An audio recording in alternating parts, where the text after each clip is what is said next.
Good afternoon. Welcome to the Ad Hoc Pool Committee meeting for November 17th, 2020.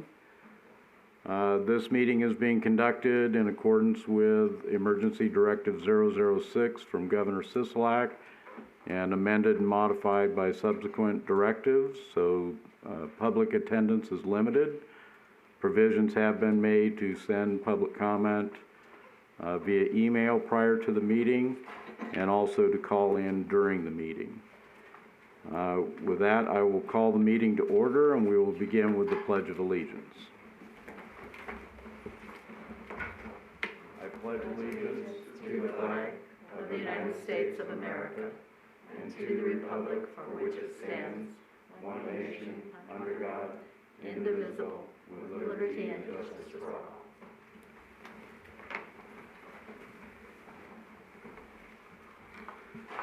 And we now have our first public comment period. Public comment during this portion of the agenda must be limited to matters on the agenda. Each speaker is given up to 5 minutes to speak. Did we have any emails or voicemails submitted? Okay, thank you. Anyone wishing to call in, the phone number is 702-589-9629.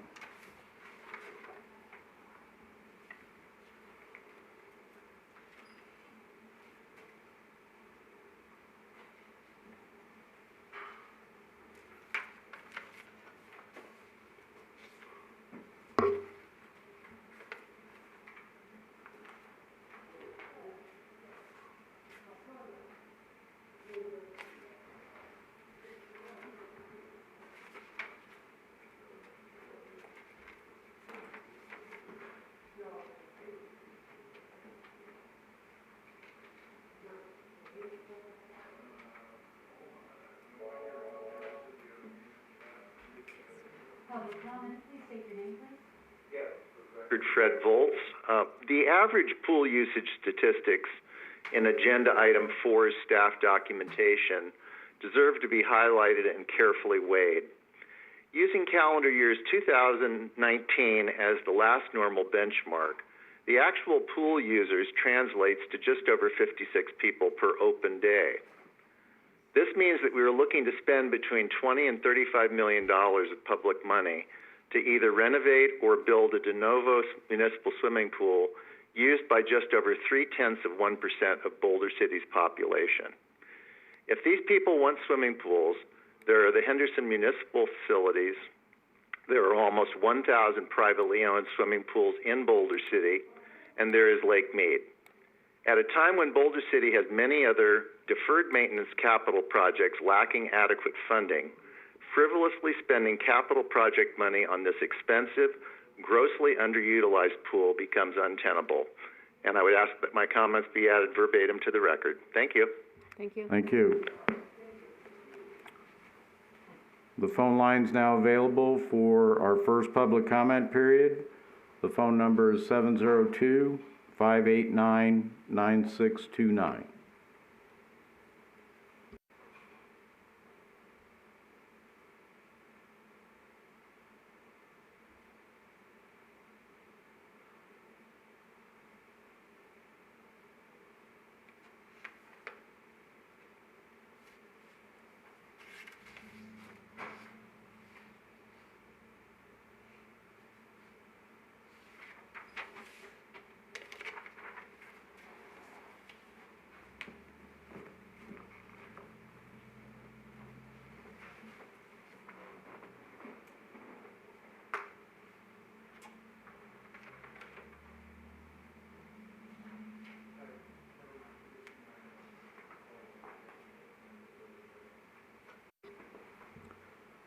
This is the initial public comment period for the Ad Hoc Pool Committee. Anyone wishing to call in, the phone number is 702-589-9629.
All right, hearing no others, we will close the public comment period and move to item number 1 for possible action, approval of the minutes from the October 21st, 2020 meeting.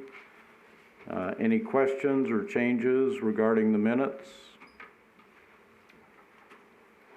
Anyone wishing to make a motion for approval? Use your microphone, please. I'll make a motion that we approve the minutes as written. I'll second. Thank you. All those in favor? Aye. Anyone opposed? All right, that passes unanimously then.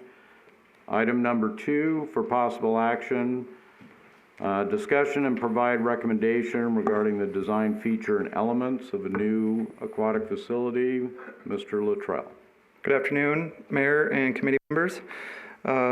Not a whole lot of changes since our last meeting on the design features in the packet and up on the wall. I can walk over there in a minute, but we revised the layouts for what we discussed at the last meeting, trying to do our best Photoshop of greening out, for lack of better words, all the existing features and just showing what would be the final product.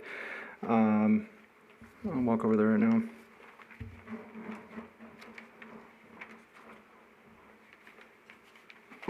The first layout here was the first one that the committee had liked after we got done moving around all my little Lego pieces, as Julie calls it, with reusing the existing racquetball courts and then everything going east and north of there. The second one is just a different orientation of it with the mechanical room, trying to slide it down a little bit further, closer to the existing buildings down here, and also reusing the existing racquetball courts. And then the third one is from Mr. Anderson, how he had chopped up all the pieces and tried to get it to best fit in there.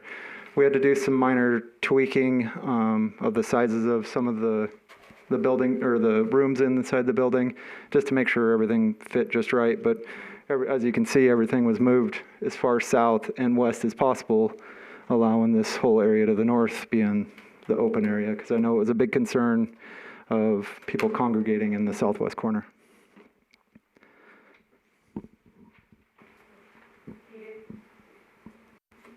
I had a question. What is the, it looks like machinery or something that's on the side of some of these illustrations, that, like on number 1. What's up north there? What's that? That's the kid pool area, the waiting, the slides. That was in the original community preferred plan. It was just, we just stuck it right there. It can be anywhere, or we can remove it, whatever. No, I just wondered. I didn't. It looked like mechanical stuff. Yeah, on that, when you have it at 8.5 by 11, even 11 by 17, you can't see it.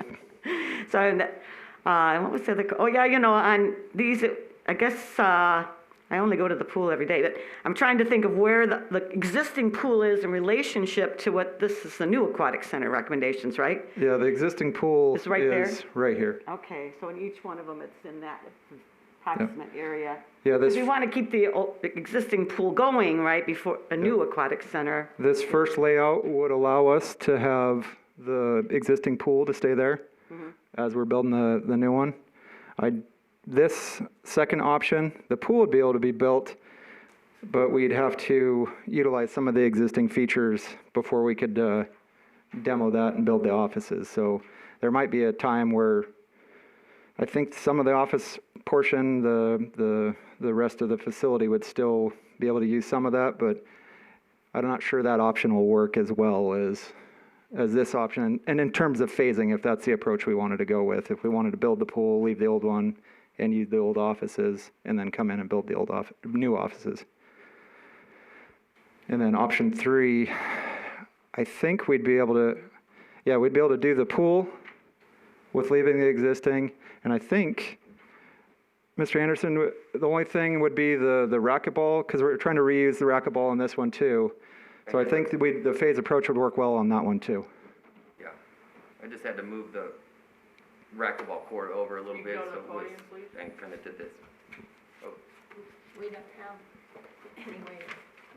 Yeah, I just had to move the racquetball court a little bit. And I have another one, but it's 8.5 by 17, which may need our glasses and some stuff to go with it. Yeah.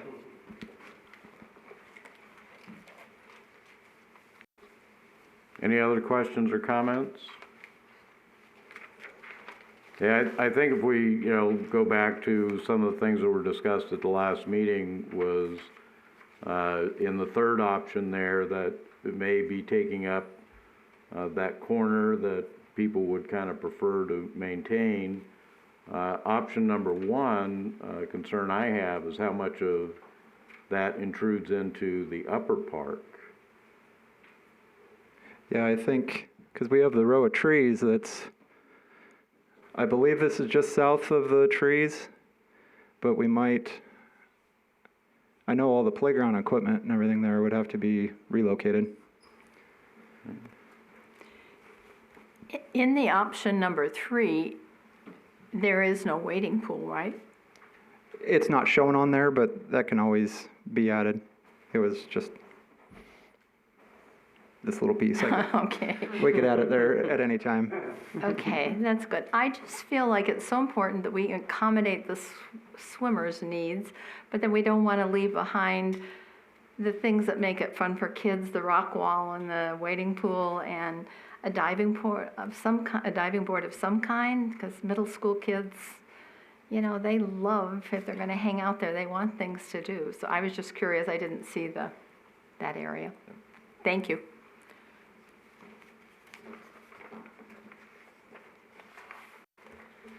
I guess with regards to the third, I know that the comments being that a lot of people do like to congregate in that southwest corner. I also, on the contrary to that, I do like that we really open up a lot more of the park in a different way. So I mean, I think that there's, I'm not going to tell people that you just move where you meet, but it's that's just something to consider. I think is that does allow for a lot more versatility with use of space.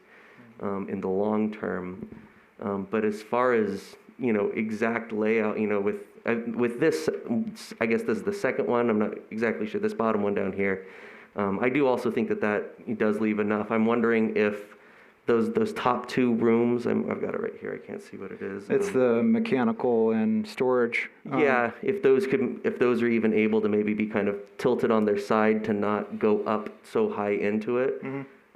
But then, the only other real, as far as everything else, I mean, I also think that still leaves a good area of the park in general, and it kind of does allow for more general use on both ends of it, because, I do know myself on 4th of July, I almost always end up on that southern end, mm-hmm. With all the festivities and celebrations that are going on. So I certainly, think that could also be utilized as well. So that's where with those 2 where my head's at.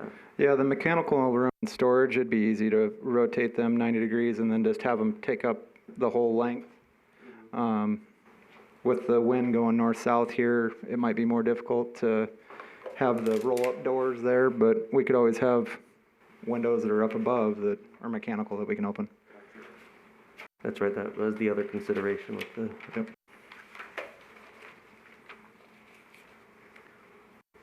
It appears in all of the designs that the barbecue pit is remaining, is that correct?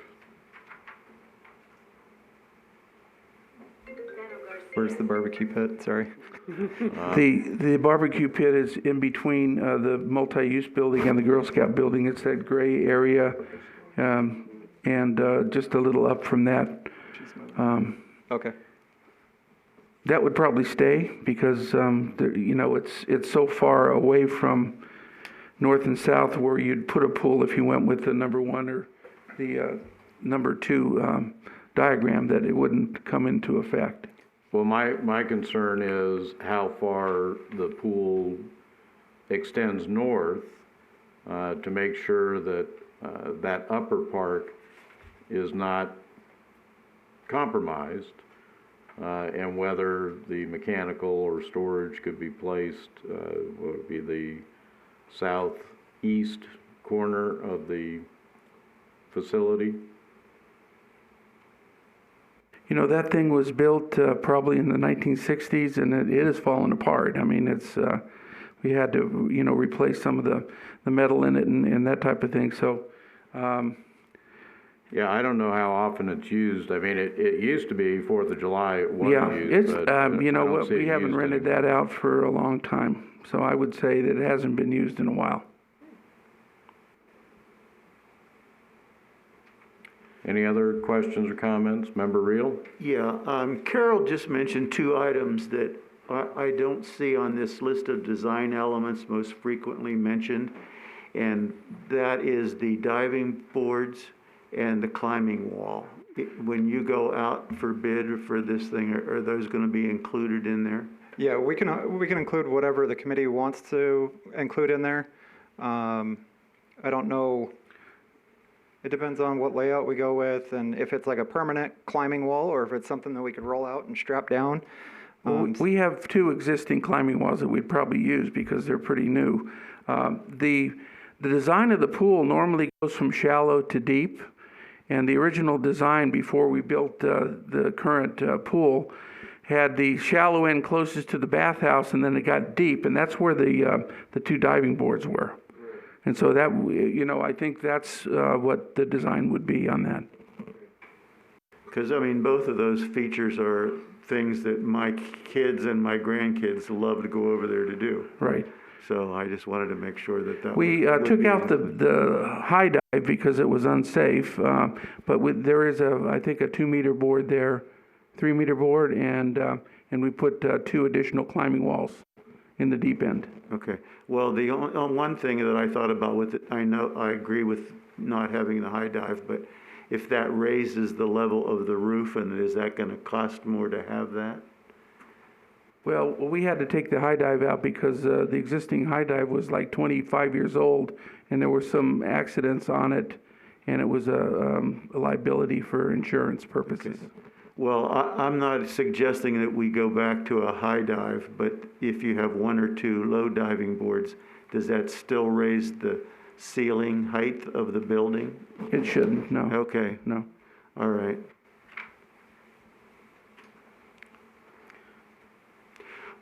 I think too, what has been discussed is the feature, it's the northwest in the diagram, or the number 1 exhibit, with the water slides and all that.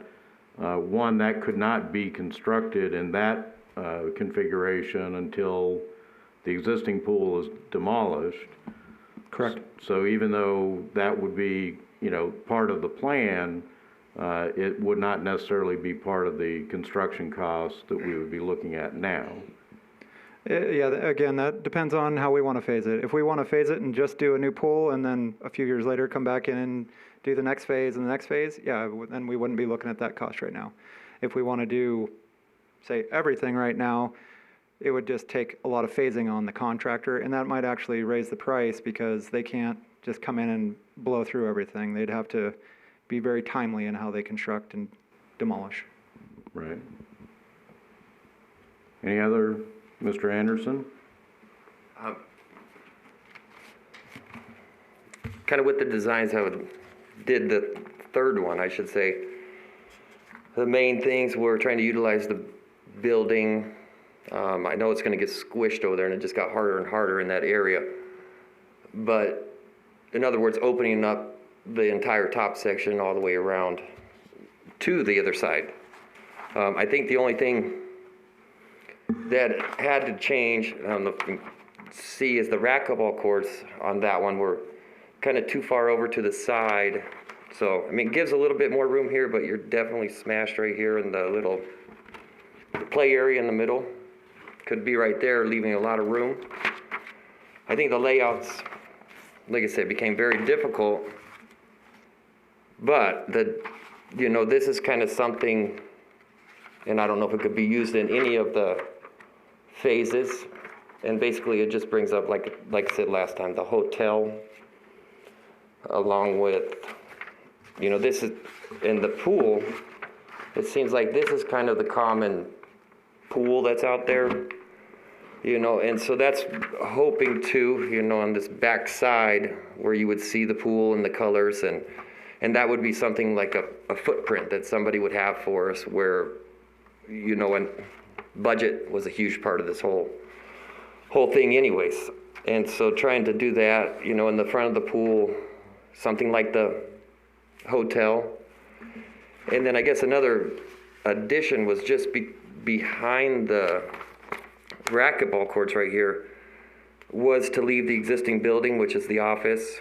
There's a bathroom there, and then you could wall it off or anything right there to create more pool storage or ultimately something for a break room, like a bigger break room.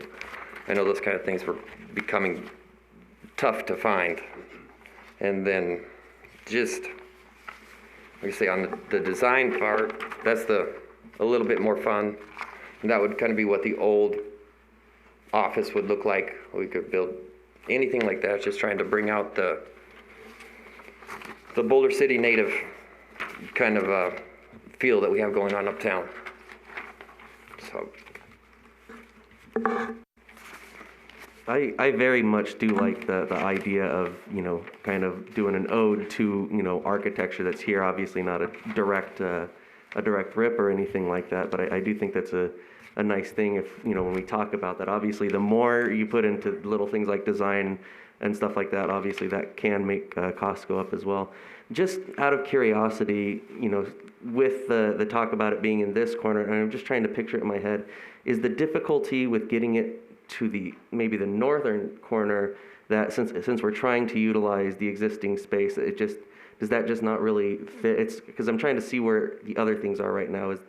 Is that a potential to still maintain using the other facilities and kind of moving it to that other corner? Or because I do like the open nature of it, but I do understand how that lower section is utilized and has a lot of staging area. I think the biggest reason that everything's being pushed to the south is parking. Gotcha. Doesn't mean we couldn't push it to the north, because there's trees on the south, there's trees on the north. On the west side of the park, that's ultimately the biggest obstacle is the large mature trees.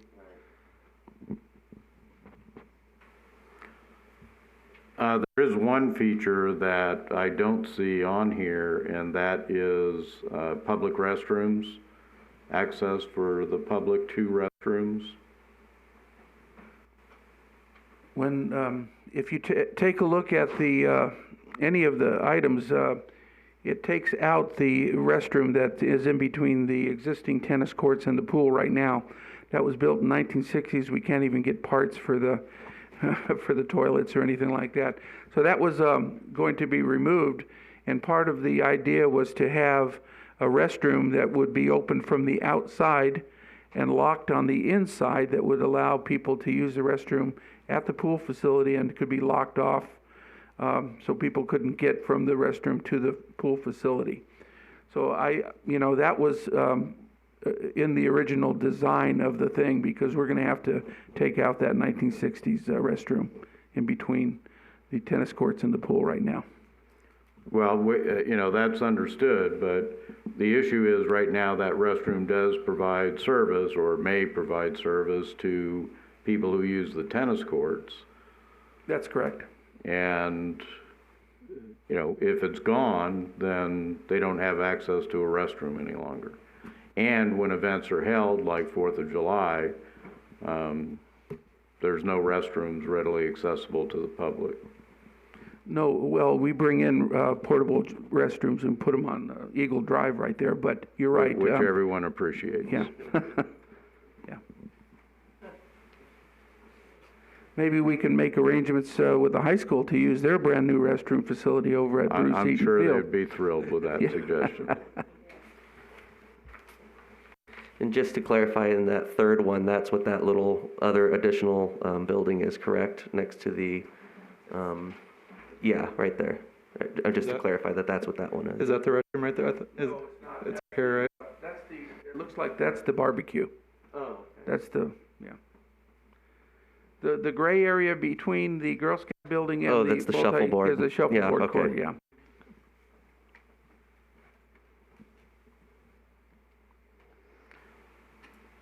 Well, I'm a little concerned with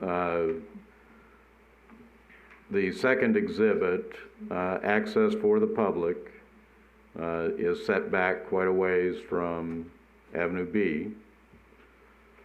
It also has the mechanical room and pool storage extending fairly far north.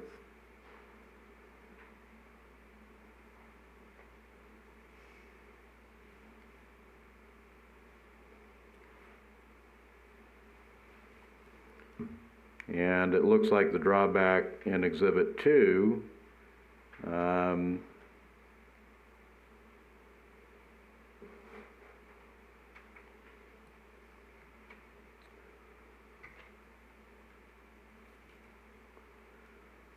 is access to restrooms from the tennis courts is very difficult.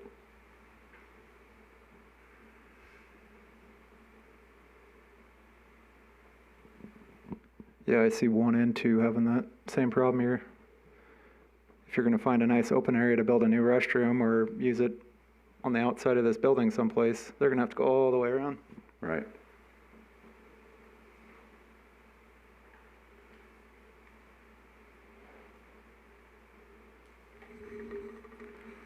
Mr. Anderson, you have any suggestions on trying to solve an issue like that? Yeah, I think that the restrooms in the third one are very close to the mechanical room, where, I mean, the mechanical room could be spread out a little wider and not as long. And I guess that would really have to be checked out, because I believe it's really close. When we first did that, like the overall big drawing, it seems like they're fairly close to the middle of the tennis courts, maybe even a little north. But on something like that, maybe a little wider mechanical room would be able to facilitate and be able to keep the restrooms behind that.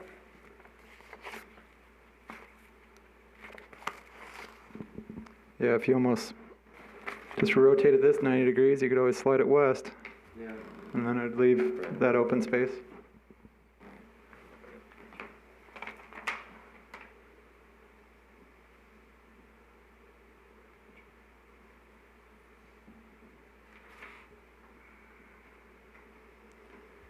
You know, it's difficult for me to conceptualize distances and all with these, but, you know, a desire that's been stated before is that corner of Avenue B and 6th Street be maintained as much as possible for use by the public as just open space. But I'm guessing it can't go any further to the east or to the right, because the Girl Scout building is located there.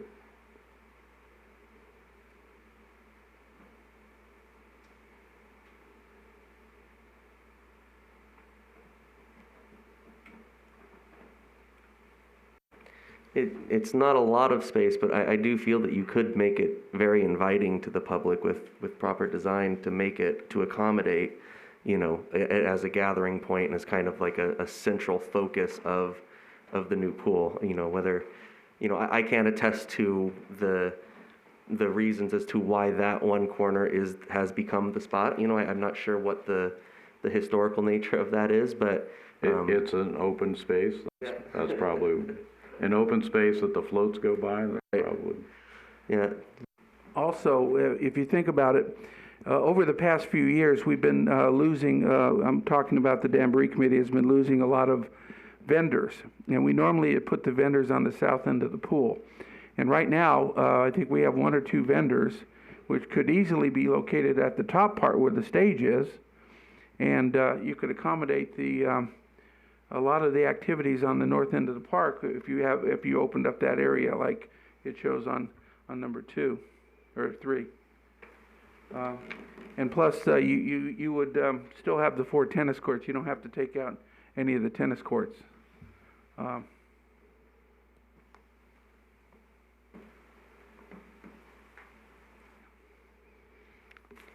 Yeah, just from Googling it, it looks like, I thought I did it very close, but it looks like the restroom is right exactly in the middle of the tennis courts.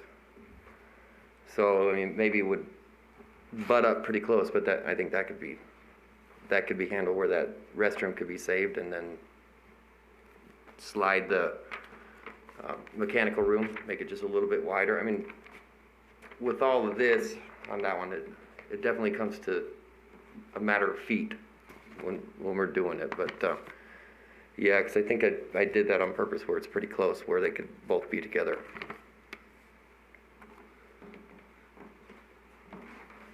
And in the second exhibit, if the lounge was to be flipped to the other side,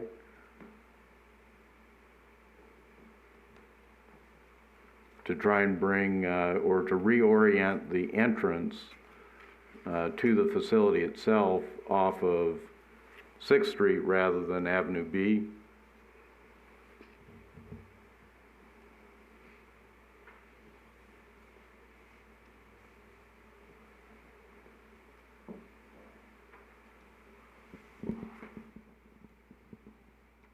Yeah, I don't see why that wouldn't be a problem. All of these can be reorientated. That was just part of the puzzle pieces. Right. We could have clipped them up smaller, like Mr. Anderson, he actually sectioned them out into each building, or each room, where, yeah, this could be rotated and the front could be down here closer to 6, and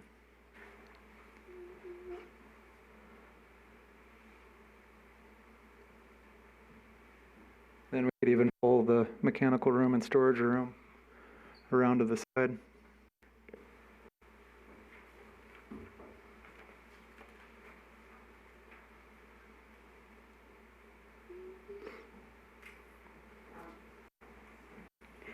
I was wondering, and when you're talking about, just realize the courts are up there, 3 and 3, and 1 and 2, and then 4, and the other one. But I was looking, at the lanes, and we've all been wanting 10 lanes, right, and I was counting those, it seems like there's only 9. Am I just not counting it right?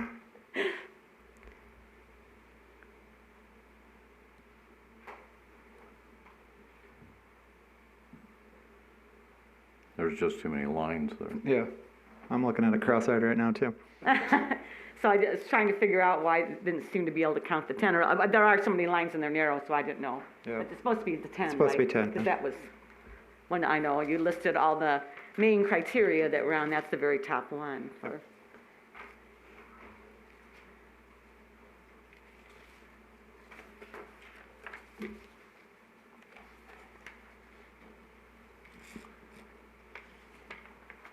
It seems by reorienting, similar to what the mayor was just talking about, or the chairman, in reorienting, there is kind of a good, maybe happy medium between this second and third one where we can hopefully try and, I'm not sure if we could maintain all 4 courts, but maintain a little bit more area down here, but also try and just kind of shore up some of the things, because maybe the racquetball court, maybe that's on the back end and you have the locker rooms kind of connecting slightly, so you can kind of shift it down and over and leave a little bit more space. So it's kind of similar to the third one, but just some of the stuff is slightly reoriented to try and capture more space on the southern section, if that's the desired intent, and also bringing easier accessibility from either 6th Street or Avenue B, one of the two, depending on that location, because I think accessibility is also important. It seems like one of the biggest issues is, do we want to make sure we have all 4 tennis courts? Do we want to make sure that the Girl Scouts is there? Because there is a lot of, by taking out a tennis court or taking out the Girl Scouts, there is a lot more room to be able to push it north, south, east, west kind of thing. But I don't agree that we have to design it without ruining anything, unless, that's like a kind of a pact. And so that seems like one of the biggest things is, do we want it to be in phases? That opens up different alleys. Are we okay with losing a tennis court or losing the Girl Scout building, or if none are an option? Yeah, I would say that the Girl Scout building is probably the absolute last thing we would want to consider, but it's also the one thing that is right there in the middle as well. So, Pinch it. you know, I don't know that there's any way to design around it, the way the access is to that building. You know, they have the driveway off of 6th Street that they use. I mean, that's how they bring things in and out of that building. So that, you know, is some additional space that they need for their building there. And again, you know, my concern is access to restrooms that are somewhat convenient for the tennis courts as well as for the general public. And I know Mr. Hall has said that, you know, there's a great problem with vandalism. The existing restrooms, you know, if the restrooms are inside the pool complex, does that cut down on the vandalism? And as you say, design them in such a way that there is no access into the pool building itself, but still allows the public to access them from the outside, and staff to, you know, keep an eye on what is happening so that maybe vandalism is not such an issue. But I don't know, I mean, right now, the way the design is, that's going to be very difficult to fit something like that in, it appears. Yeah, because by extending the existing building out on the side past the tennis court, there is a restroom there, but if you open that to the public, then that's another entrance. Basically, that the staff, maybe that was their staff break room back there, but now it has to be something that we're watching just for the restroom. If you rotate this sideways, you could keep that restroom. We could renovate the restroom and keep that there. It's right next to the tennis courts. This would be rotated down. And the distance in here, people would park and be able to get into the facility without having to walk a long distance. We have a lot of senior citizens that use that facility, and it's hard for them to walk a long way. A lot of them are handicapped, so a lot of these things in front would have to be handicap stalls. So we could turn it this way here and even phase in the water slide. You could tuck it right in next to it up here, right next to the mechanical room, because it'd have to have a pump and be connected to the mechanical room, so that would fit right here.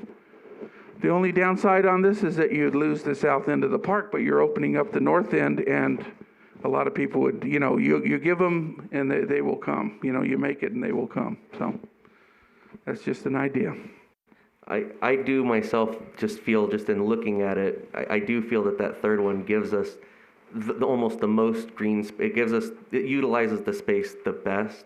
And I think, you know, I do believe that with proper design, you could make an area there still inviting to be a focal point or a meeting point of that thing, you know, similar to, where kids would gather around the flagpole at a high school or something similar to that. It's kind of an area that is, if they still want it to serve as a sort of a meeting function as well as kind of an informal spot. But that's just my belief in just what utilizes the space the best without interfering too much with what is already there. That's where my head's at right now. The racquetball courts that you show on Exhibit 3, Mr. Anderson, are those the existing ones that are? They are the existing ones.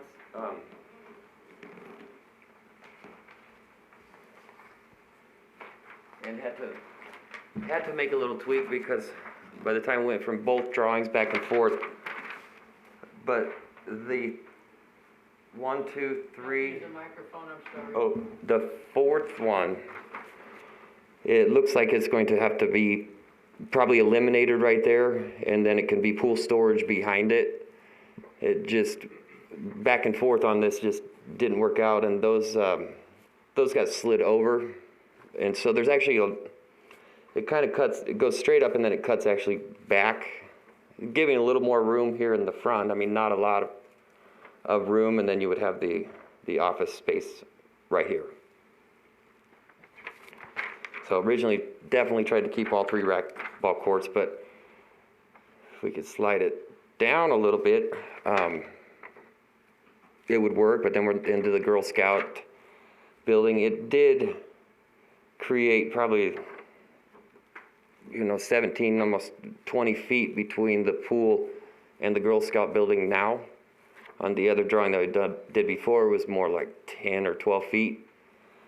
But how it lined it up after Keegan did that, it was just too close. We would have to get rid of half of it or slide it down.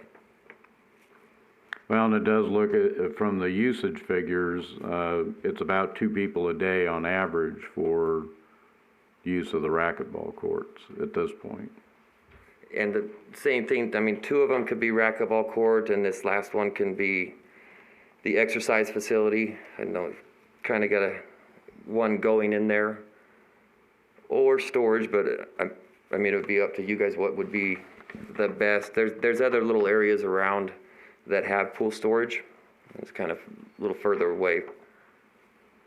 You can have 2 working racquetball courts still, and the weight room.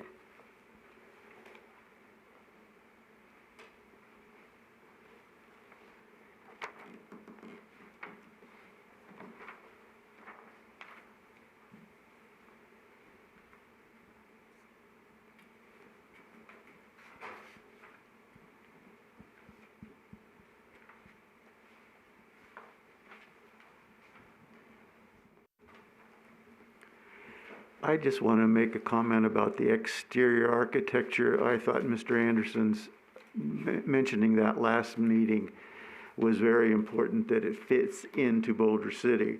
I don't know what the architect was told when they came up with that futuristic design of the pool that was shown before. But the other thing that I would mention is that we're very close to the high school right there. And, if it was something that kind of matched the look of the high school also would be, it would be good. Yeah, that's all stuff that we can cover once we start doing after we select an architect and start doing a scope and fee with them. We can tell them, okay, this is the requirements that came from the committee and council of this is what we want it to look like, and the orientation and everything it includes. So yeah, we'll be able to get all that addressed. I also know there are a number of pool aquatic facilities throughout the country that were constructed during the same time, around the time that Boulder City was. It doesn't mean that the exact architecture, but that Art Deco style. So there are other things to draw from as well that might be able to lend itself. So it's not, we don't have to reinvent the wheel or anything like that, but that's what the architect, the designer is supposed to do. But so there is a lot of stuff out there to draw from inspiration to make sure that it does fit here into Boulder City. And I'm not sure they hit the right note with the high school, but that's just my opinion. So.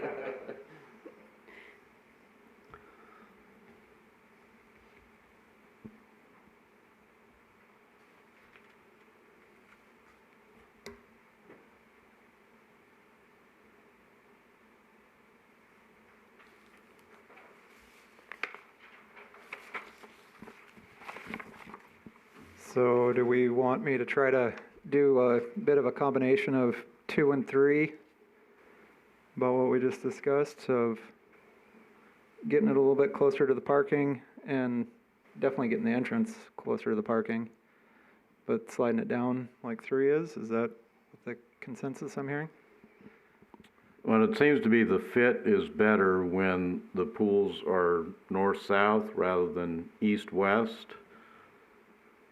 But if you do that, then, I'm not sure how well other things fit around that.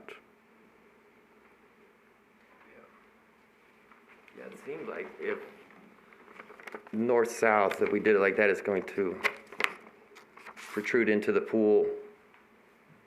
I guess unless you take out the tennis court and the bathroom. And then, if we do it that way, then it has to be further away from 6th Street in order not to encroach on the Girl Scout building. Right. Correct.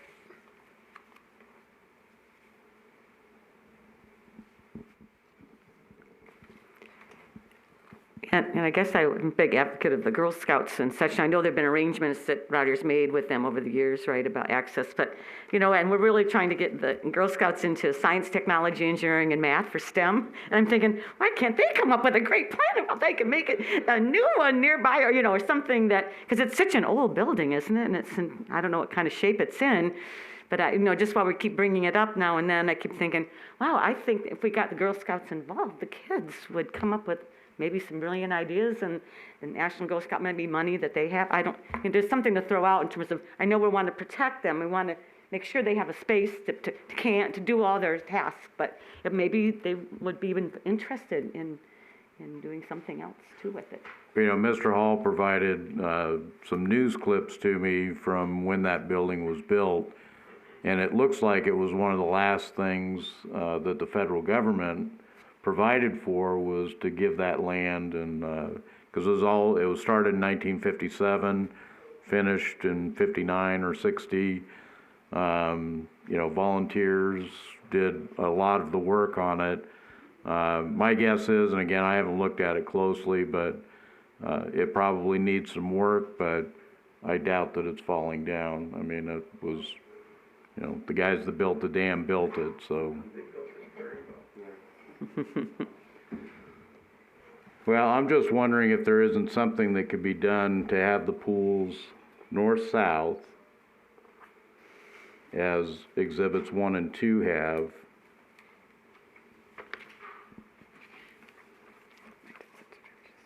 And have the offices and whatnot be closer to 6th Street. But then at some point, you're gonna have to wrap something up on the sides. So I'm not sure what would, you know, obviously you need the office in the front of the building. So can the locker rooms be moved over there? Can the lounge be moved over there? But I think by doing it that way, and again, is there enough room there right now with the existing pool and where 6th Street is? Right.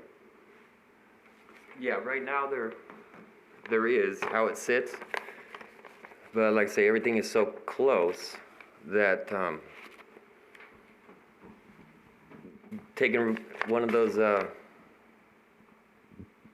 tennis courts out, then you're going behind, you know, that's just the barbecue, I guess, where you could have the pool a little bit more to the right, and that would ultimately slide everything down, giving more space. You know, kind of what I'm thinking about is if the pool came this way, leave the racquetball courts then right next to the pool, but then you're gonna have to reconfigure this somehow, and whether the office could go in the front, and then other things, you know, the lounge area or the pool storage, that sort of thing, could be along the side here, and of course that defeats some of the purpose of having the roll-up doors, so they have the openness for the pool, but. Yeah, be a matter of space between the tennis courts and the pool, and then from the Girl Scout building to the pool, as it would be really nice. I mean, with all these new pools, how they have all the lure doors. The openness to them, yeah. Absolutely. Yeah, but if, you know, if this could be turned down this way, actually just kind of take this whole thing and move this one Down. that way. Sure, because there is a lot of room between the racquetball courts, even the last racquetball court in the street. And so if you were even to go over one racquetball court, it just provides even that much more room.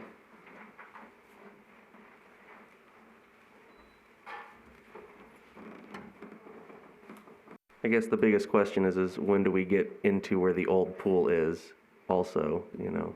I think it would have to go this way though. Is it narrower that way? Yeah, the old pool basically borders where, Yeah. unfortunately, where that space is between the racquetball court and Right, yeah. and that other room.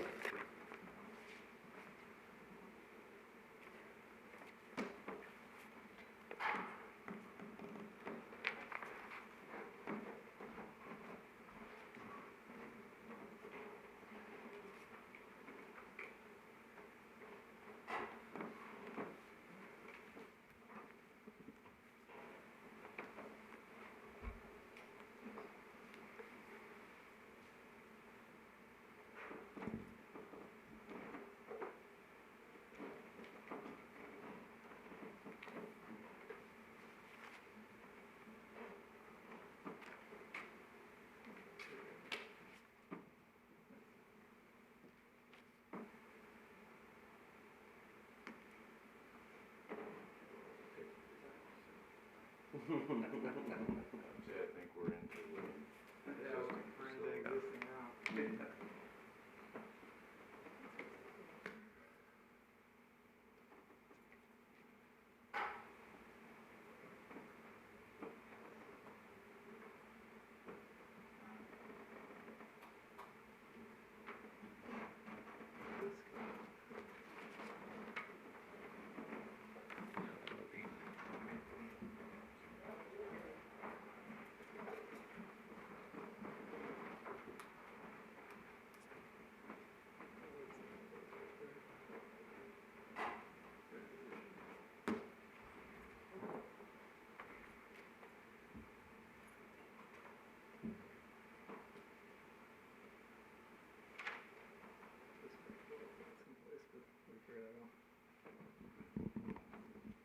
that would come down into this area, then you'd be out.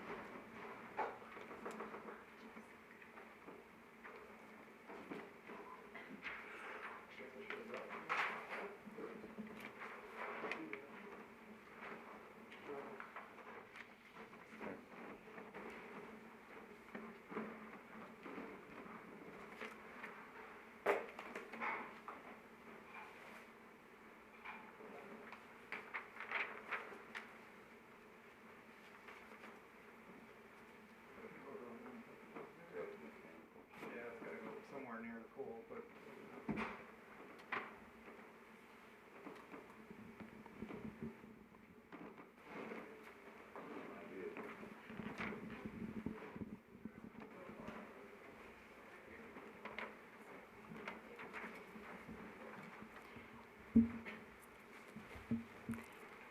Can I just ask two questions? There still will be playground equipment in the north end, right? Okay.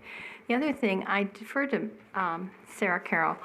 Last time we had a meeting, Terry said it was really important that the pool face certain ways for ventilation. And is that taking that into consideration this way? I think the idea was to have the south end open, and, you know, that does leave the south end of the competition pool Okay. open. I mean, it's gonna be right behind the Girl Scout building, but it's still the south face, and it's, Yeah. That brings me to my last question. I sort of agree with Member McKay that if we don't ask them what they feel about this building, and we're kind of accommodating it, maybe we're would be surprised at what they might tell us. I understand the history of it, and I know you know better than I, but sometimes when you just assume that something can't work, we don't really know. agreed. I know Mr. Hall had said that whenever the discussion had come up a few years ago, you know, they preferred to stay where they were. And I would agree with that, but if we don't know currently what their stance is, that maybe that might make things a little more amenable to doing exactly what people are suggesting. Right.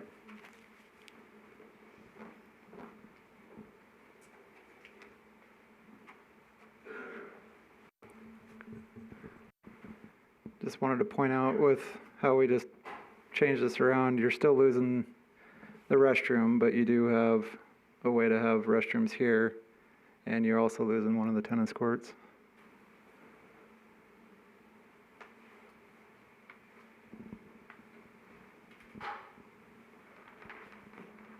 Yeah, you have a little bit more room on the corner, but we're once again kind of backing down into that area.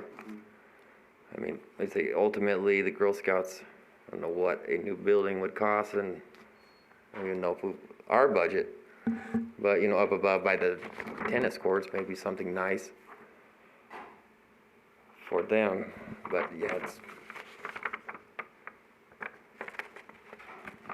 Yeah, again, I'm, you know, if they're amenable to something, we can look at that, but, they were there first, so. Yeah.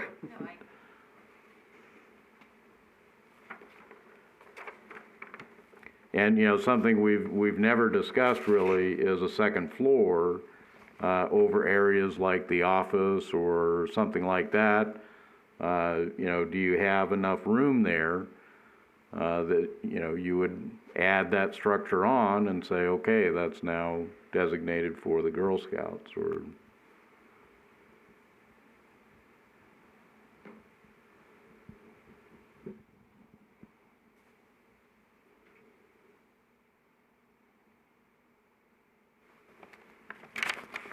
Yeah, or even the old, sure, they're probably not gonna want an old office, but that could be the front of where the office is now.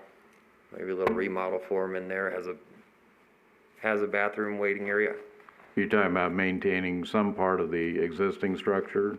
Yeah, where it goes back from the last racquetball court. Right? Doesn't quite look as big as the Girl Scout room. But yeah, anything else, you would almost be putting it above the restrooms or the lobby. I would imagine the lobby probably wanted pretty high ceilings back through there.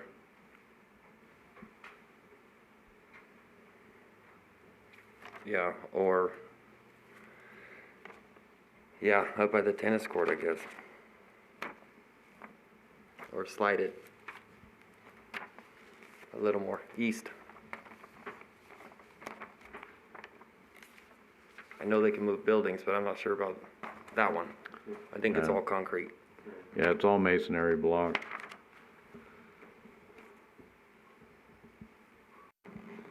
Personally, that's just my own personal belief, is if we could avoid knocking that down or incorporating it somehow, I think that would be ideal just because of its history. But that's my, I understand we're also up against kind of a tough spot here. So I think we just need to think about what will utilize the land best and also interfere least with what we currently have to keep on track and just, to be able to move forward. Well, that configuration now on Exhibit 1, the way Mr. Luttrell has it laid out,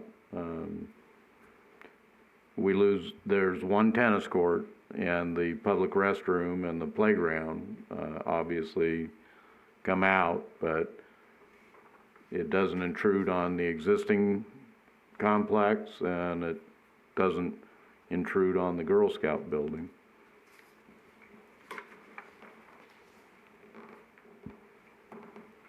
What about for the racquetball court? Would we just Well, I use the think, racquetball courts, I guess? well, I It's think a little he's, bigger over, yeah, but no, he's got that so that it's still preserved there.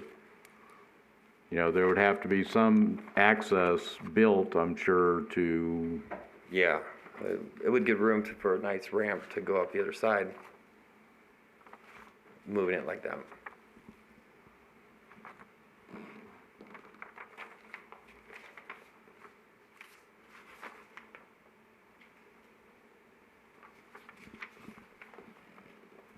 Yeah, I guess moving it like that, is that going to satisfy more space in that corner for meeting, I guess for parking, for meeting area?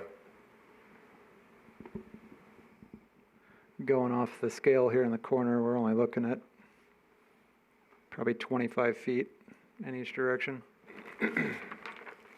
and that's actually quite a bit of space. I mean, 25 by 25 of open ground is, Yep. Significant area. And that's not to say we still have the front doors right here. This all can be chopped up and moved over, and some of the multi-purpose and open space storage, we can squeeze some of that in. If we're going to do a phased approach, we can get the pool done, and as we're demoing that, then we can put some more of the office space right up in here. So it would create a little bit more space, but that can be all determined if we ever go to a design. Cherie, I know one of your request is that the lifeguard room would have a view out to the pool. And right now it's right here. I could see us moving the lifeguard family room, family locker room to here, just sliding that over. I just haven't cut it up enough.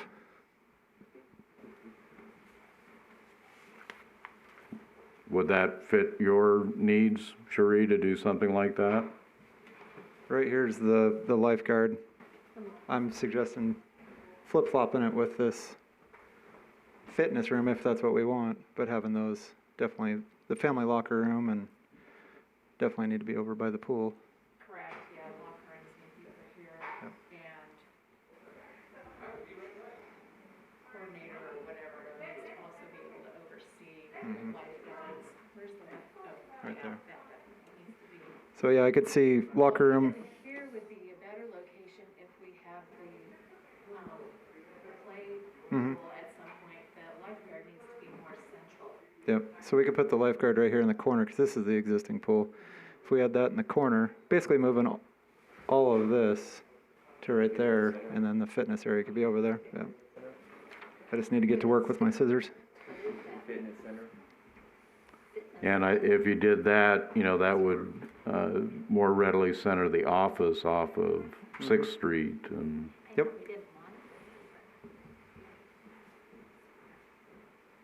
That makes sense to you, Mr. Anderson, to flip some of those things around?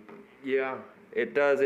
I guess the only thing concerning would be the budget. It's kind of, we're back to the fitness room, all these different meeting rooms and et cetera. I guess the only thing a little more simplified about number 3 is we've got the lobby, office, director's office, meeting room, family, locker room. It kind of went back to the basics, and lifeguard stand, mechanical room, pool storage.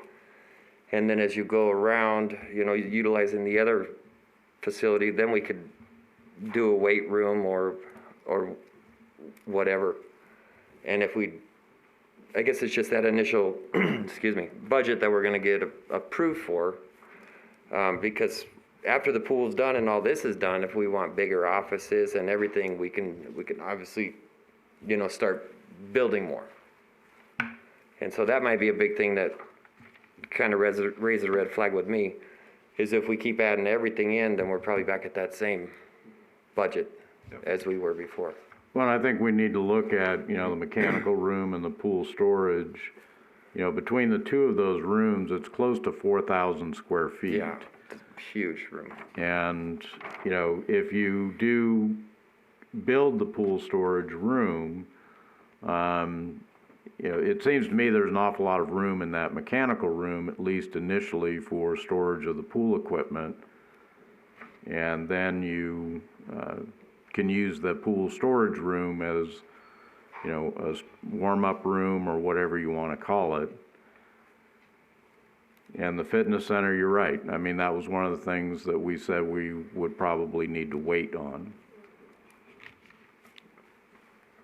Yeah, and having a kitchen and nice break room, I think if we could remodel the existing front office, that there is quite a bit of room, kind of move it around, especially if there's going to be no access back there except for the one bathroom. Obviously, everything that we would keep would have to be remodeled, but that could definitely, be a kitchen / break room. Because the lifeguard break room, not too much of a break room, right? You still are paying attention, but you're just like sitting down kind of. Yeah, they're off of surveillance, but they're available for first aid or emergencies. Right, and then back there. Break room really can't be too far away from there either, but that's more of a microwave, refrigerator. Yeah. And potentially class training room, like we do lifeguard training, we do swimming instructor training. Yeah, as it would be, excuse me, I guess the old office, there'd just be two hallways to the access to the pool, but.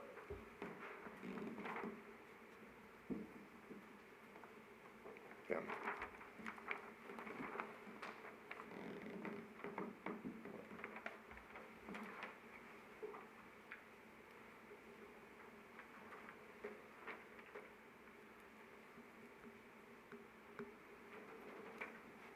Anyone else? Any other comments?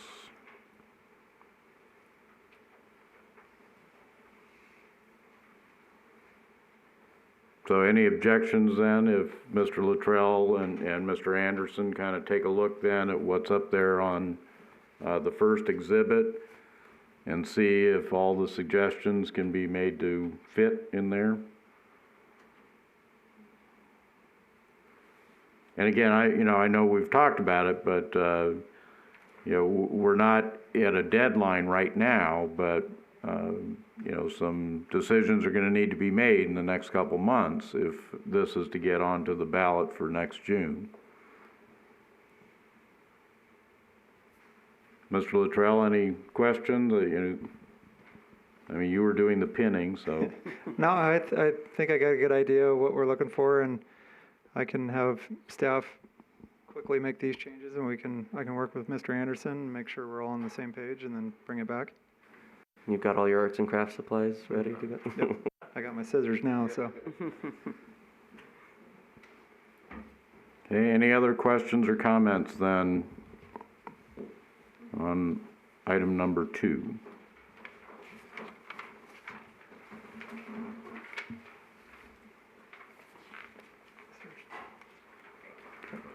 All right, we'll move to item number 3 then, verbal update regarding items related to repairing the existing aquatic facility.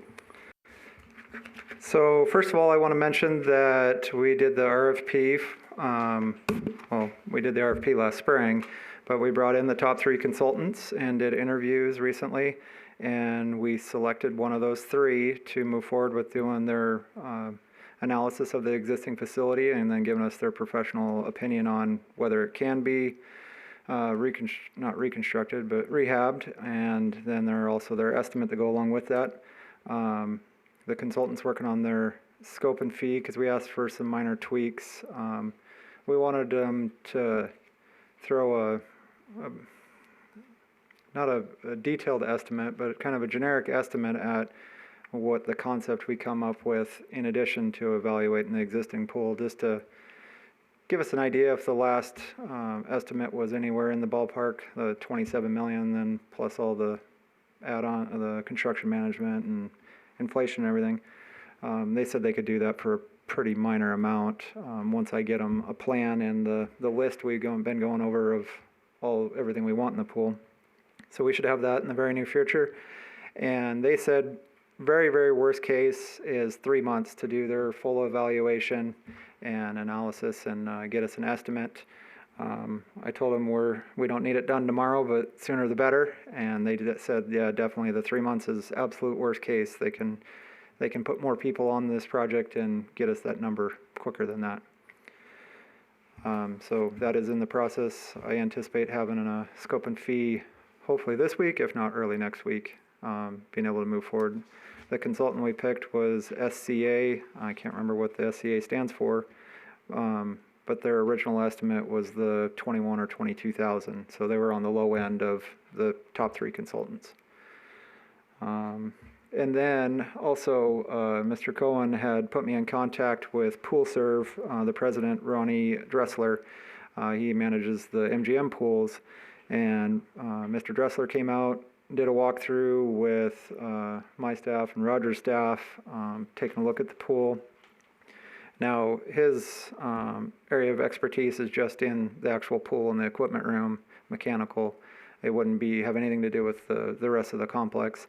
And then I met with him again yesterday to kind of talk about what we're looking for, just to make sure we're all on the same page. And what I handed out right at the beginning of the meeting is his preliminary estimates. I kind of asked him for a bare bones is to come in and, as he stated, put some lipstick on the pool, which that's the first page is just basically replastering the pool. And so he's saying about $200,000 to come in and take off at least the top inch of the existing plaster and replaster the pool. And that includes all 3 pools. And then he also has some warranty information, looks like 5 years, about the average. There's one that 4-year warranty. And then I also asked him to, in addition to a base estimate. I also wanted him to put together a more detailed, replacing the mechanical and equipment, doing the full refurbish like we had been talking about. He hasn't had a chance to dive in, finish the mechanical, plumbing, electrical portion of his estimate. That's going to take a little more. These numbers he basically put together between his first visit and then meeting with me yesterday. But the second page is for replacing the surge trench, the trough that goes around the pool. It's in really poor shape. Roger and Julie had shared a picture with me. I think we've presented that at our committee before, where it's corroding and falling apart pretty bad. He's actually suggesting a membrane material like I had thought might be easiest, where they basically scrape off all the old stuff and put a liner down the trough. They do that a lot for roofs. They'll just put a membrane over top of it, so it does work very well. But there's quite a bit of material you have to remove to be able to get down into that trough. But his estimate was the $155,000 for that. And then the last one is something he highly recommended, is removing all the concrete decking around the pool. A lot of it slopes into the pool, which is, I don't know if it's against the code, but he says that you don't ever do this when you're building a pool. You want it to slope away from the pool, and I noticed there's quite a few areas that slope into the pool. So that's probably the most expensive part, other than when we get the mechanical and equipment. That might be even more, but that's the $351,000 for that. So he was able to put those together very quickly. He feels confident that he could do all of that work, but again, he's still working on all the stuff that's in the mechanical room, and he has some good ideas. He was talking to my staff down there about what he'd like to do or what he'd like to propose in terms of the filtration. And then there's something else. Oh, something we had talked to him about is we understand that we're not going to be able to go below the pool and dig up the existing piping. We're unsure how that material is, or the pipe and everything is underneath the pool. We know that there's been some breaks underneath the deck, but we had talked to him about maybe excavating, once we remove the concrete, excavating down and finding all the existing piping that's around the outside of the pool and getting that replaced. The only unknown with that is you could fix everything around the outside underneath the decking, and then one of the pipes could burst underneath the pool. It could happen the day we open the pool back up, or it could happen 10 years down the road. We don't know. So that's what I have for an update. Hopefully I'll have more numbers for our next meeting. And hopefully we'll have the consultant under contract to do the existing analysis. Any questions?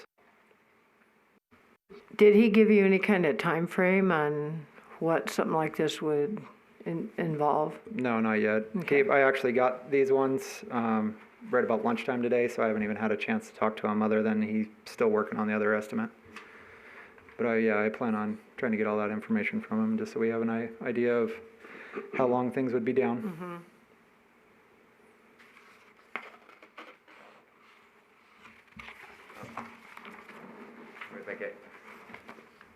And like you said, this is a good kind of masks what we have going. There's the tile plaster. At what point are we not grandfathered in? When we start messing with the equipment, or we start, redoing plumbing, I would imagine the decking might be okay, and I'm not sure about the trenches on the side, but at some point, like with the inspections, right, then all of a sudden, now we got to do restrooms, now we got to do the height of the pool, now we got to do the plumbing equipment to the new standard. That's actually something that Mr. Dressler mentioned to me when I was down there. He said there's actually been some code changes where we think we're grandfathered in on everything. We might not actually be grandfathered in. Either we've got an old time inspector, or the inspector just hasn't been down here in a little while. So there might be some things that we have to change that we don't even know already without even changing anything. But yeah, that was my first question is, okay, he comes in, replasters it, I think we're fine. The surge trench, we might be fine. It all depends on the health department. If we're changing too much, they might bring everything up to compliance. Mm-hmm. And as I recall, the biggest issues, code-wise, the single pump, the type of drain that is in the pools currently. I think the biggest issue with the health department is all three pools are filtered in one filter system as opposed to separate. And the new code, you have to have a separate filtration system, separate chlorination system, and separate heaters for each of the pools. So right now, you can't really isolate one pool. If you have an accident in one, you have to shut down the whole facility. With the new facility design, if an accident happened in the wading pool and it was a separate system, you could isolate the wading pool, clean it up, and keep the other two pools in operation. And I thought there was also something about with the drain system that's in the pools, at least in the lap pool and the diving pool, may not be acceptable any longer, that type of drain. I don't know anything about that. What Okay. Mr. Dressler was saying to me and Dave Stanton, our facilities maintenance supervisor, if I understood him correctly, from the wading pool, that surge trench drains to the dive pool, and it's similar to what Roger was saying, all the filtration's the same. So that drains to the dive pool. The surge trench from the dive pool drains to the big swimming pool. So the trench. Yeah, the trench, sorry. Yep. Trenches are all connected. Yep, the trenches are connected, so that's if we do have an accident in the wading pool, it's gonna find its way down. And then it has been some time, but when I did the walkthrough with Southern Nevada Health District, they sent somebody down here to kind of get an understanding of what was going on. The biggest thing is if that pool changes volume, that's when that really triggers, our need when we're no longer grandfathered. And that's not everything. I think there was also potentially something with the restrooms as far as but I think that was tied to occupancy and stuff like that. But I could be, that I'm a little bit fuzzy on. I'd have to go back and look at my notes. But I think the biggest thing was, if the pool is generally, if not just generally, but if we're keeping the same volume and that we're trying to just repair it, that likely wouldn't trigger a whole new thing. But there's always little tiny things. There is a lot to it, but I think that was the big thing for him that he said would really cause that trigger is when we change the volume of the pool. That's when we have to start following everything else. When we talked to the health department originally, if you replace like for like, then it would be okay. But if you change anything, like you said, with volume or any major construction, then it would kick us into that. Well, I think we have to keep in mind that, whether the health department says it or not, the fact that there's only one pump system and one filtration system for the three pools is simply not a good idea. And with the setup that we have now with the current design, that would not be an easy task to install one or two more pumps and filtration systems because of the way the plumbing is currently installed. Mm-hmm. How did he give you any sense about what he thought the condition of the plaster was at this time? I mean, He more or less said it needs to be done now. For commercial pools, he recommends every 5 years it be replastered. And if I remember right, we're working on 9 years right now, at least for the main pool. I guess what I'm getting to too is that putting lipstick on the pig, is the pig worth? Yep.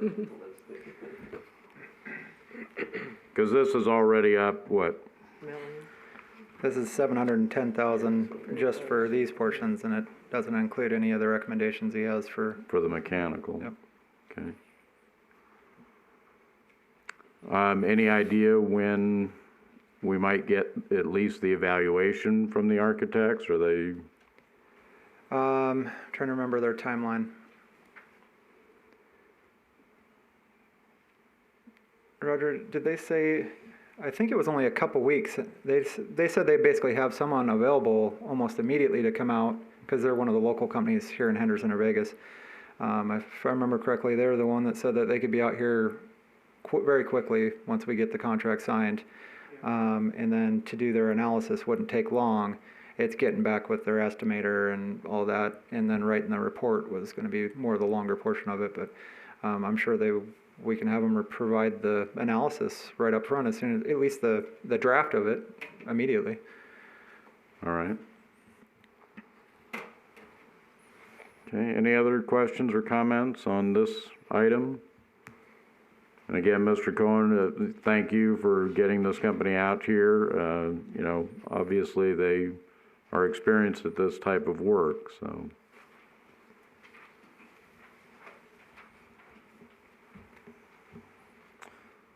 All right, we'll move then to item number 4, verbal report from Ms. Brennan regarding the current programs, classes, attendance, and participation.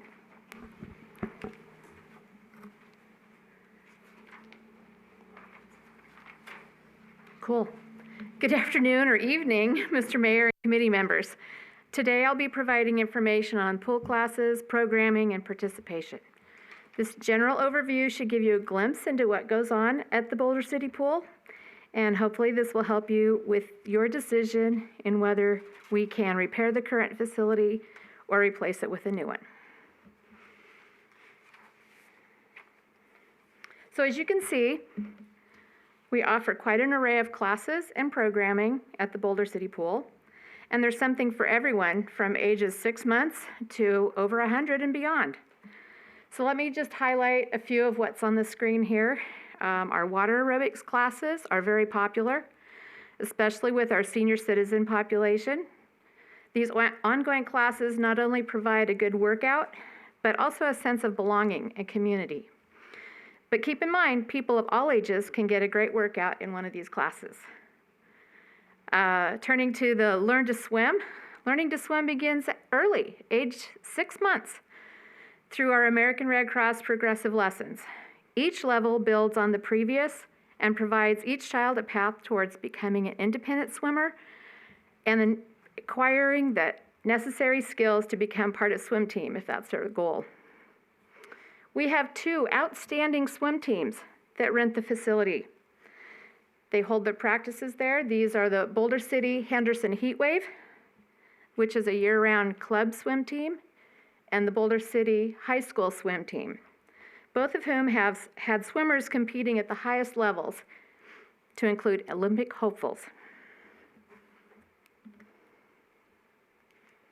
Now let's look at some of our special events.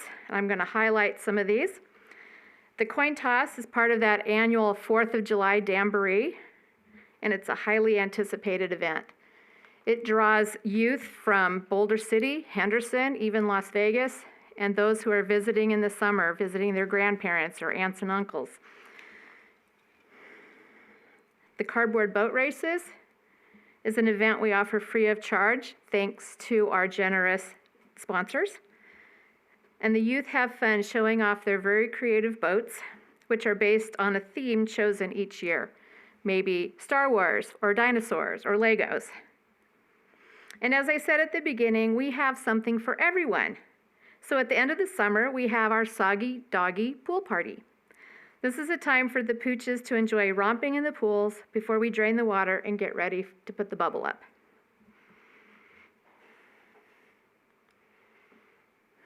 And some statistics. So you can see here that thousands of people come to the pool and racquetball complex each year. It really is a great place to see people you know, as well as meet new people. We've just put a few years up here. So in the years 2017 through 2019, our average patronage per month, if you total up the pool, the courts, and the visitors, was about 2,100 people per month. And despite the COVID-19 restrictions, our patronage has remained strong. We've had an average of at least 1,500 people per month. Again, that includes the pool, racquetball, and visitors. We're currently open only Monday through Thursday, and by contrast, during a typical summer season, we're open 7 days a week.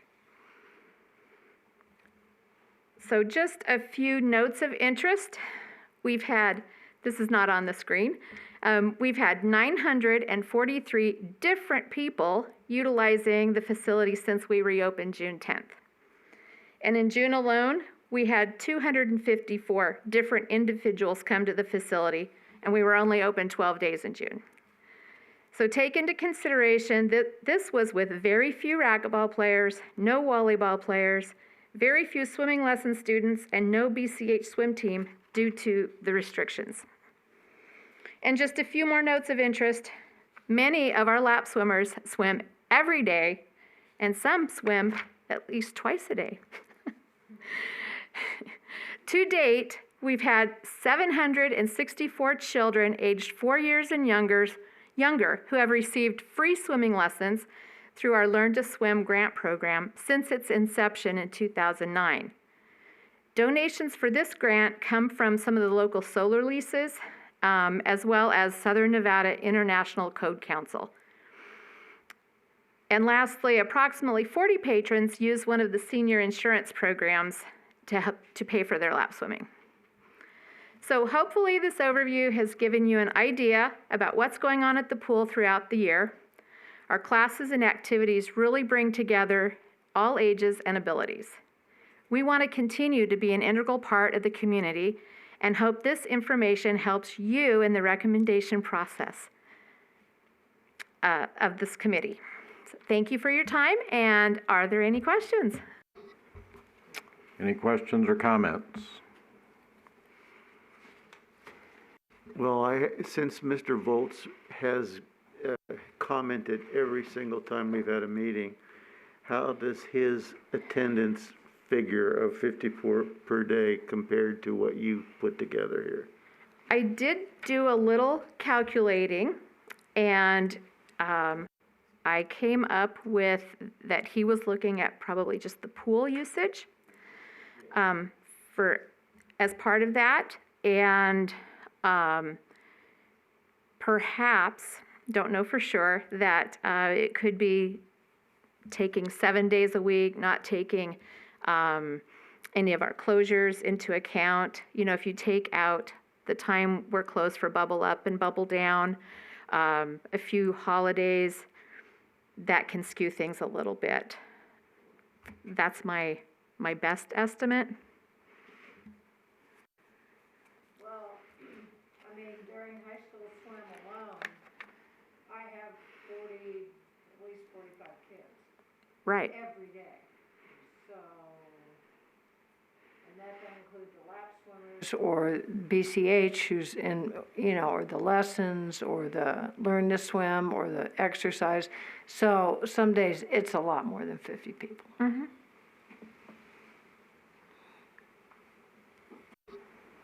And that's a question I have about how the numbers are presented. You know, for this year, and again, we know due to the pandemic, clearly usage is down. But the courts, you show 52 patrons per month. Now, is that 52 individuals that at some time during the month play, but some of those may play more often? That number is the total number of, I guess you could say, users. It could be that Mr. Mayor comes 4 times, so that's 4 users during that month. For the 2020, we closed just before the middle of March. Once we reopened, we could have racquetball and volleyball, but we had to restrict the numbers due to, you know, the guidelines we were given. And many of the people that play regularly said that really doesn't work for us. Our racquetball players are very faithful, and they come 2 to 3 times a week. There's a good-sized group that play, but they are all, shall we say, of retirement age, and they don't want to play just one-on-one, you know, doubles. Or wait, am I saying that right, Sierra? They don't want to play just me against you because of the movement. They might have a 3rd or 4th person. They what do you call that? Thank you, Julie. They rotate in and out. So there may be four of them in there and they'll have 2 and 2 in the wings, and they rotate so that it's easier on the knees and so forth. Well, again, what I'm getting at is, these are 52 individuals or 52 visits per month? That's based So- on visits. Okay, so if there's 20 players, 20 of them played twice a month and whatever. I mean, so we're not talking about individuals who use it.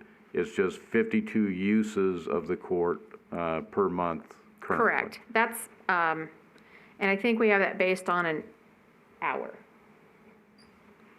So some might play an hour and a half or 2 hours. Right. So that'd be 2 people, 2 Right. users. Okay, any other questions or comments? Member Adams? Thank you. I think this does help to demonstrate, just how important this pool is to so many in our community. I think it also gives us a little bit of an idea of, what maybe isn't the most utilized also, just so, as we look forward towards, what our considerations in the future, what needs to, we need to make sure we focus on, and also what needs maybe, not put on the back burner per se, but, just to give us a real understanding of where we're at. So I think this is definitely helpful.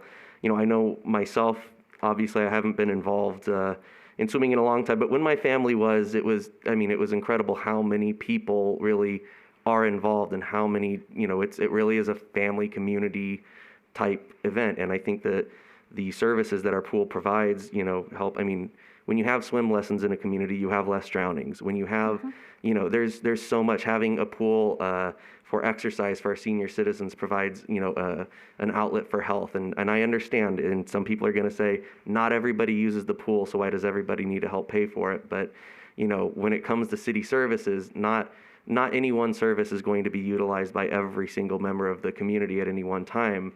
The point is that you have the service there for people who need it, who want access to something like that. And I think the pool is a good example of something that does provide a tremendous amount of benefit to the community that it serves. And again, if the pool was deep enough to have swim meets, you'd see a very large increase. It might be seasonal, but you'd get rent. You're not going to charge the kids that come in and swim, but the facility would get rented out for a pretty decent amount. And it would involve a lot more participants also, which, and I'm fine if we just have to repair it or whatever, but that's not gonna, then that option is off the table, so. And I know from asking before, at least to anyone's recollection, we have not had any children drown in this town for many, many years. They almost all go through swim lessons, learn to swim, that type of thing. So something's worked. Fortunately, I know Mr. Volz had mentioned there's 1,000 private pools in the city, but those kids still get their swim lessons at the pool. Yeah, I don't know how many private pools have instructors. And just one other thought as far as the numbers game. We just pulled 2017 through 2019. I do know if we went back a lot farther, our numbers were quite a bit higher. We have lost patrons over the years, partly because of the facility, and a lot of people do have said, I think I'll just go to Henderson. I agree. I've had people tell me that they simply won't use the pool because of the condition. Not so much the pool shell itself, but the locker rooms and the amenities.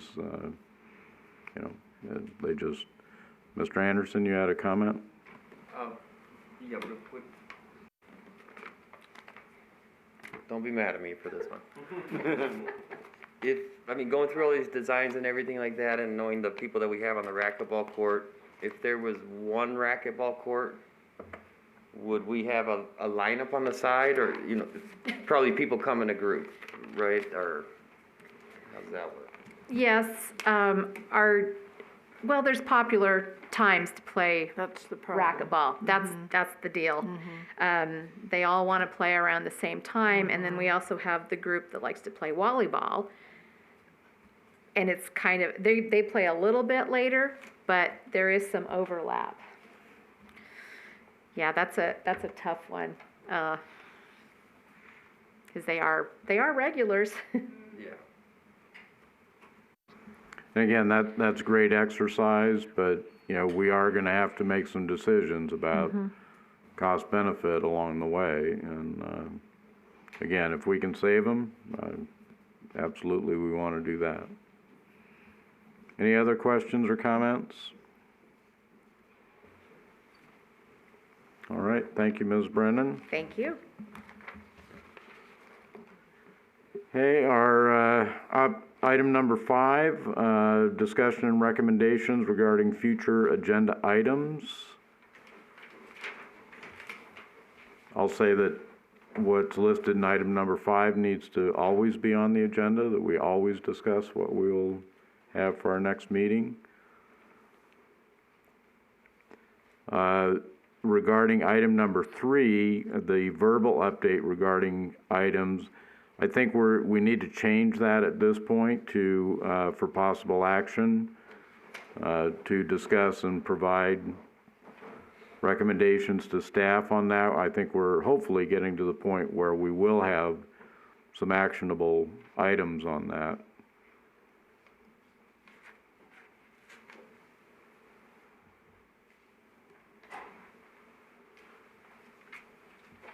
I guess we will be reviewing the update or updates to what we discussed today.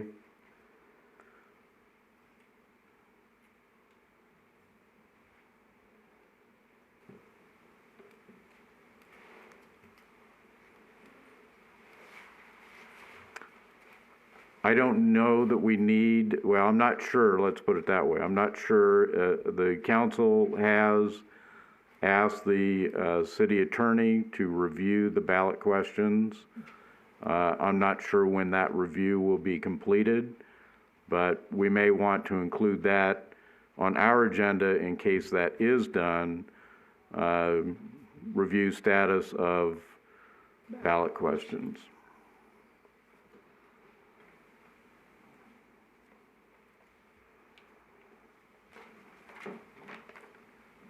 I would like to bring Gilbert, or try to bring him again. I know his father going through some really rough stuff last month, and I think they're going to be around for Christmas. He could talk about the new systems, just the ones we have listed, and then of course if we are keeping the pool, I know he's got a lot of suggestions about that, but maybe that can go to the engineer, and I'll check with Gilbert and let you know here by the end of this week. I won't. Either he's coming or he's not. Well, I think, if we continue to have an item on there regarding potential repairs, whenever he is available, he'd be welcome to participate in that. Okay. So we don't, well, what I'm getting at is we don't specifically have to name him. As long as we have an item on there to discuss that, we should be fine. Okay. Perfect. One of the things the attorney is looking at is that we would be able to put the source of funding for the pool into the question, right? Yes. Thank you. And also, a question that I have about it is, if Track 350 sells, which is one of the, one of the 3 legs of the plan that the finance director had come up with, the 2010 ballot question that authorized the sale of that land was specific about what the proceeds were to go to, 90% debt, 10% public safety. Well, does taking new debt on qualify for the use of that money? Right. Thank you. Any other items? Mr. Hall, Mr. Luttrell? Okay, we will move to our last public comment period then. Public comment during this period may be on any issue. There's a 5-minute time limit for all speakers. Anyone wishing to call in, the phone number is 702-589-9629.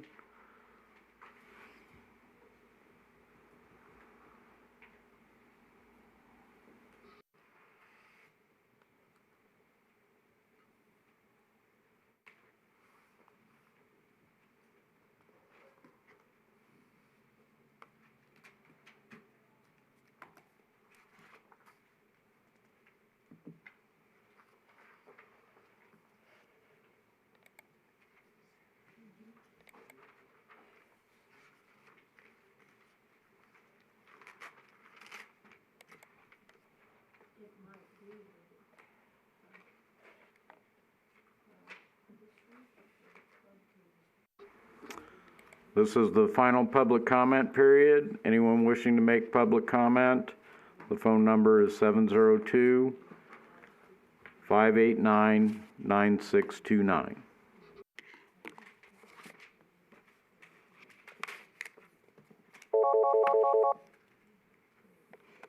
Public comment, please state your name for the record, please. Yes, again for the record, Fred Volz.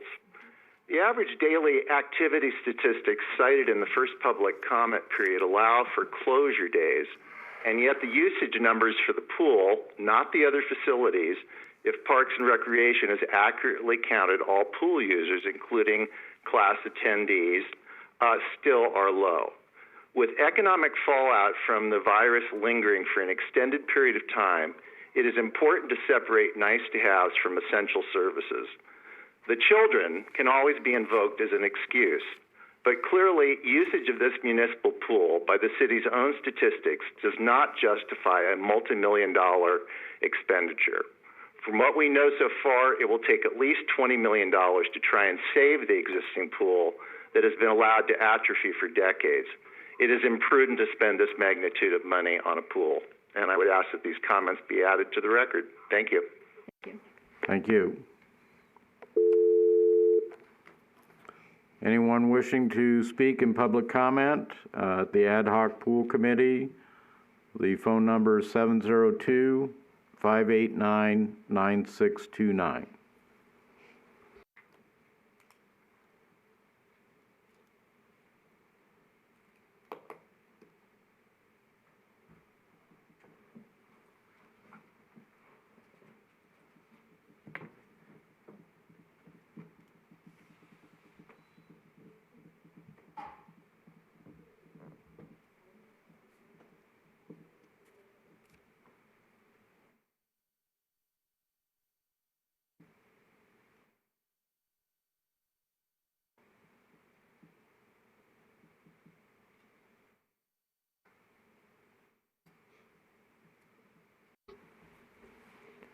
This is the final public comment period for the Ad Hoc Pool Committee meeting. The phone number is 702-589-9629.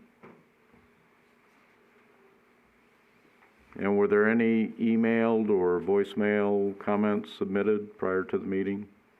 None? Thank you.